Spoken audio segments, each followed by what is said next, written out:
Let me first read the message from the President of the Parliament on this occasion. Innovation and development of the digital world in the past few years have been enormous. It has created a boom in the digital economy. It has influenced our way of working and our habits. Innovation and development of the digital economy has also changed how we seek or use information from private and public services. It has opened the path to new decision-making processes. The technical dimension of this digital project is therefore at the very heart of our socio-economic life. Our society and our way of thinking are being revolutionized, yet many complex questions remain open. Is the registration of every step and movement of our society making us more secure, or is it leading to a total surveillance system? Being online, does this make our work life more independent, or are we losing our right to free time and recreation? Do technical possibilities which allow for improvements in efficiency bring us more convenience, or will they limit our personal freedoms? At the same time, we face dominant market positions of mainly non-European economic actors which follow their own specific interests. There is a risk that human beings will simply be reduced to an economic product. How can we assure that technological progress will be translated into social development? The challenge will be to define clear, transparent, and binding rules and standards. We have to decide which data can be used and for which purpose. We must also consider the balance between privacy of the individual and the needs of security. Sometimes this balance has not been fully appreciated. In the end, we have to ensure that people regain sovereignty over their privacy. What about the political side?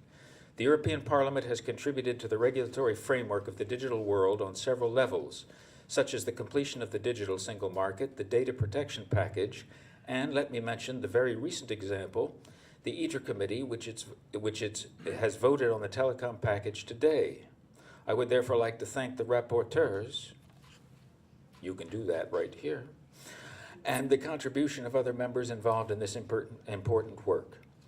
Today's report, Digital World in 2030, identifies trends in technological and economic life as well as social and political features. It therefore provides a very useful tool for further reflections and debate.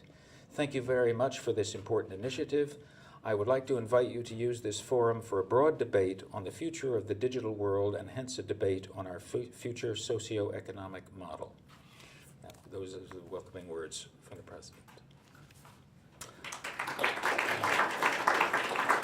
If you would just permit me, Pilar, a few words, and then we can pass to our honored guests. I do not intend to summarize this report for you. You'll be relieved to hear. But just a couple of observations. The fun thing about having done this now twice is that you get the experience of being lobbied without having to get elected.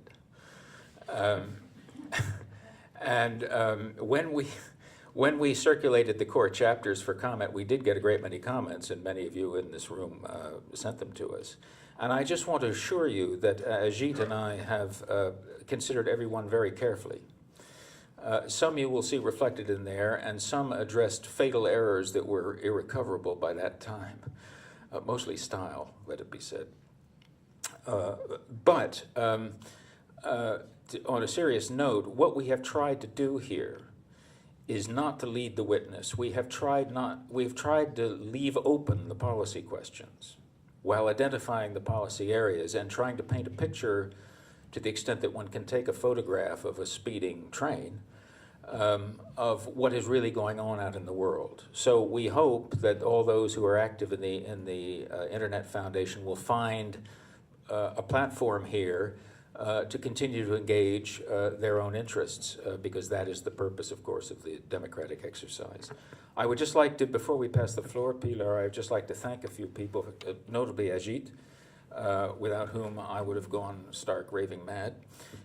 You will see that on the digital, on the website, there are many links to external sites, and we did that, which we hadn't done 5 years ago. in order to provide evidence for the assertions that we make. There's a world out there, as we all know, and it's hard to get your arms around it. But please do go online and follow some of those links. There's some quite interesting things out there. I would also like to thank the ladies from the EIF Secretariat, Mary Rosa, Johanna, and particularly Ruta, also for keeping me on the straight and narrow and keeping Ajit and me paddling our little canoe.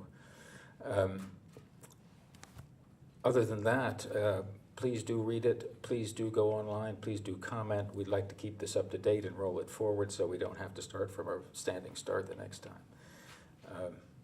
Pilar, thank you. And I guess I introduce Robert.